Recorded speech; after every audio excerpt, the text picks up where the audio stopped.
Kapapasok lang na balita, mga kabibig. Nako, eto na.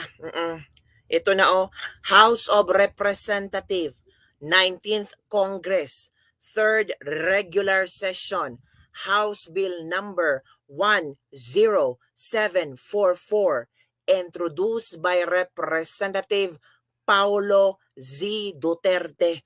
Nako, ano ba ang inihahain ni Paulo Duterte, mga kabibig? Eto na, i-share ko sa inyo ha, at i-share mo ito sa mga friends mo na nag-aakalang hindi na talaga nila, ito na ito na.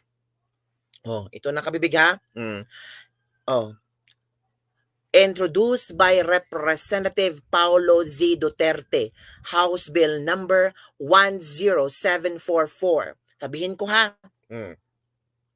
Mandating elected and appointed officials of the public offices, including the President of the Philippines, to undergo random drug testing through hair follicle drug test every 6 months and institutionalizing voluntary random drug testing of candidates for electoral post within 90 days prior the election day, amending for the purpose Republic Act number 9165 or the Comprehensive Dangerous Drugs Act of 2002. Naku po, nag-file na si Paulo Duterte, si Pulong ng House Bill number 10744 na lahat ng elected and appointed official, hindi lang yung elected ha, pati appointed official ng ating gobyerno ay ang tawag dito, undergo random drug testing through, hindi ihi-ihi lang, hindi laway-laway lang, hindi lang yung mga tae-tae, kundi through hair follicle drug testing. Nako. Ay nako, ito na. Ito na, magandang balita ito, kabibig. Si Paulo Duterte talagang ang nagpupush ng House Bill na ito. Hello, DJ Richmond Remix. Dapat magkaisa at tumayo na ang sambayanan para hindi na maluluto yung sinasaing ng mga alinang bangag. Once na magunit ang mga mamayan ay may hilaw na niluto ng mga tambaloslos. Eto na, Noni Kaluwad, salamat sa pag-rush sa muday. Salamat talaga. Wala na silang lusot. Eto na. Wala na silang lusot. Oy, eto na, mga kabibig. As in, si Paulo Duterte na. Oo, mandating elected and appointed officials of the public offices, including the President of the Republic of the Philippines, to undergo drug testing through hair follicle drug test every 6 months and institutionalizing voluntary random drug testing of candidates para sa eleksyon 90 days before the election. So paano yan? Be it enacted by the Senate and the House of Representatives of the Philippines in Congress assembled. Section 1, Declaration of Policy. Ito na. Section 2, Amendment. Section 36 of Republic Act number 9165, our Comprehensive Dangerous Act of 2002 is amended to read as follows. Ito na, mga kabibig. Wala nang kawala. Sana maaprobahan ito sa sa Kongreso. Naku, kabibig, maaprobahan kaya yan? Hindi maaprobahan nila. Dapat talaga aprobahan ito. Paulo Duterte na ang author, mga kabibig. Naku, ito na ang inihintay natin. Si Polong na pala ang author nito. Ito na. Hindi na talaga sila makakawala nito. Ito na, mga kabibig, ang ating hinihintay. Na kung saan, nako, wala nang kawala ang mga, tawag dito? Ito, wala nang kawala. Ito, mga kabibig, i-share ko ulit sa inyo yung napakagandang balita. Of course naman tayo, napakagandang balita ito. Pag hindi approve yung kabibig, ewan ko ba, nako, dapat i-approve nila ito Dapat para sa sambayan ng Pilipinas, i-approve talaga ito House Bill 10744. Palakpakan naman ni Paulo Duterte, mga kabibig. Palakpakan. Yan ang Duterte. Magagalit na naman yung mga supporter ni BBM na ano ba yan? Parang yung privacy ng ating mga politiko, binoto natin sila because we trust them. Wala ba tayong trust ang kanila? Dapat ba talagang magkaroon ng drug testing, ng hair follicle? Tumahimik kayo. Gusto nyo bang magkaroon ng mga politiko at appointed public officers na mga adik? Nako, bahala kayo. Basta ako, suportado ko itong House Bill number 10744 introduced by Representative Paulo Z. Duterte. Napakaganda. It is the policy of the state to maintain peace and order, protects one's life, liberty, and property, and promote the general welfare of the people. The Constitution also reiterates that the state shall maintain honesty and integrity in the public service, highlighting the importance of accountability of public officers and employees. With high regard to the service equipped with utmost responsibility, integrity, loyalty, and efficiency, actions toward patriotism and justice, and lives with modesty. So, sino kaya ang unang magpa-hair follicle? Comment down below, kabibig. Kaming mga workers, kabibig, every 6 months and medical and drug test Pero sila, hindi Salute to Congressman Paulo Duterte. Kaso medyo mahirapan pumasa, kabibig, dahil sure ayaw ng mga aliadong tambalos dyan. Anyway, we'll hope and pray tayo tayo ang magtutulungan natin si Paulo Duterte. Dapat, maybe this is the right time na ang boses natin ay marinig. This is the right time na suportahan natin ang House Bill ni Paulo Duterte. 'Di ba? Para naman tayo, meron tayong mga elected officials and appointed officers na hindi bangag, hindi dictus benedictus. Mahirap naman po.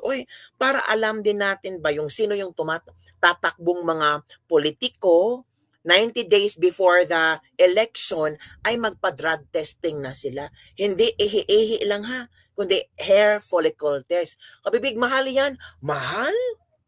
Gusto nyo maging politiko, gusto nyo magserbisyo para sa taong bayan, mura lang yan para sa inyo. O yung isiping mahal, ang isipin nyo, you are here to serve us. Ito na Screening test shall be done through hair follicle test, will determine the positive result as well as the type of the drug test, and the confirmatory test shall be done through urine drug test will confirm a positive screening test. Drug test certification issued by accredited drug testing centers shall be valid for 1 year period from the date of issue, which will be used for other purposes. The following shall be subjected to undergo mandatory random drug testing. Ito na. Applicants for driver's license. Ito daw. Officers and employees of public and private offices. So offices of the officers and employees of public. So 'di ba ang presidente, yan? Tawag dito, officer yan ng ating bansa, public naman yan. All candidates for public office, whether appointed or elected, both in national and local government, shall undergo mandatory drug testing. Nako. Paano yan? Sino? Nako, this is if any of the section or provision of this article is held invalid, and all other provisions that affected thereby shall remain valid. The act shall take effect 15 days after the complete publication in the last 2 newspapers of general circulation.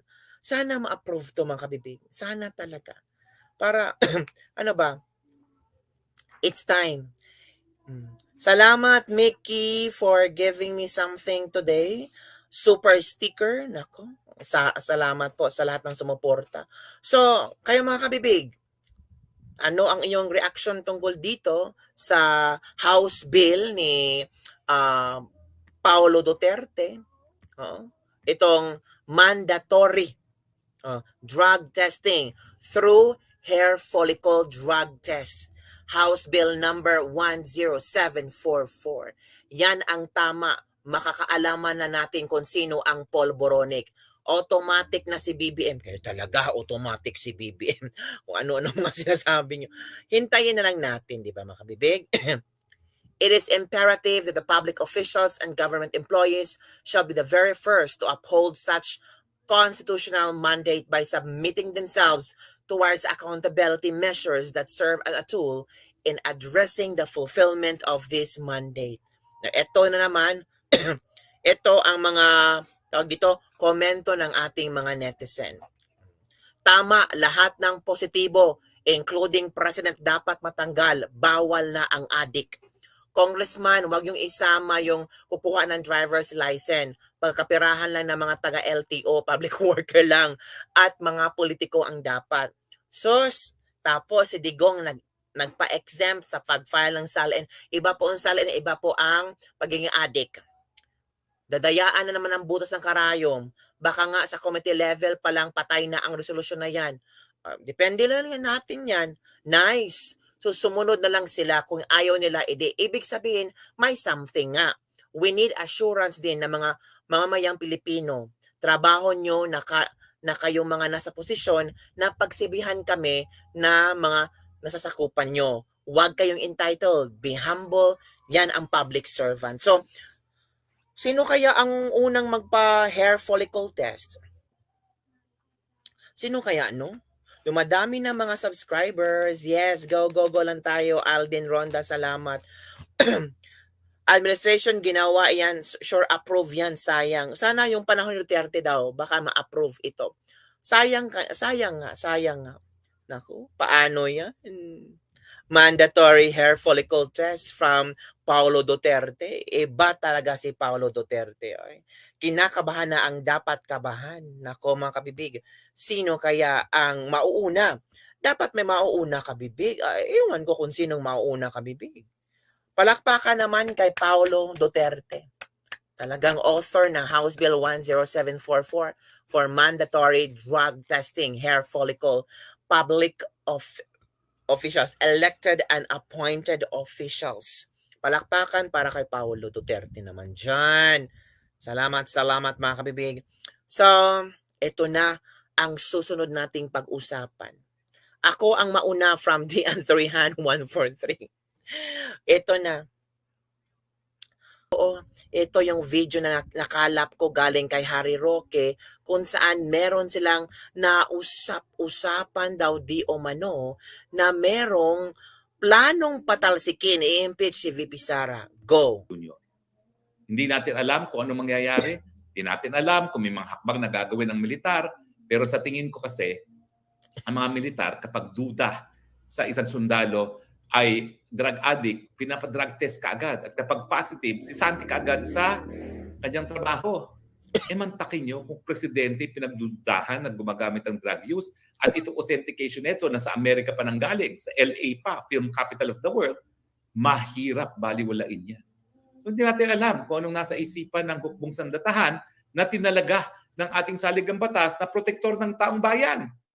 Hindi natin alam kung ano maging reaksyon ng taong bayan dito sa authentication nito. Dati, pinasinungalingan ng gobyerno. Ang ginawa lang naman nila, comparison ng tenga. So, samantalang kami, ang ginawa namin, computer app. Pero ito, eksperto nito, iba't ibang test ang ginawa. Sino ngayon na magsasabi na walang siyensya nagsasabi na mukhang authentic nga yung pulboronic video na yan? At kapag merong banta na ganyan, na talagang hindi tayo sigurado sa pag-iisip ng presidente, kung ikay congressman, isusugal mo ba lahat at i-impeach mo ang vice president na po pwedeng maging presidente? Tingin ko hindi. So tingin ko, bagamat madali makakuha ng numero, hindi ganun kadami ang maglalagda dyan. Yung mga veterano, hindi lang yung mga third termers, yung mga fourth time, fifth time, sixth time ng mga kongresista, alam nila ang anyo ng politika. O pwedeng magbago ang ihip ng hangin. True. Lalo na nandyan ang pulboronic video na na-authenticate na. Takot lang nila, nalalagda sila sa isang impeachment na baka mamaya yung ini-impeach maging presidente. Yan naman ang ganda sa politika. Pag ikaw ay trapo, merong kumbaga, self-regulating mechanism. Miski ikaw isaksakan ng sip-sip, babalansin mo rin. Ganong katagal ba itong maghaharing uri ang aking sinisip-sipan? Sa tingin ko, ang kalkulasyon nila baka hindi rin tagal. At baka nga mahirapan din sila na kunin ang numero miski dyan sa camera. There you go. Sige. Yun ang komento ni Harry Roque.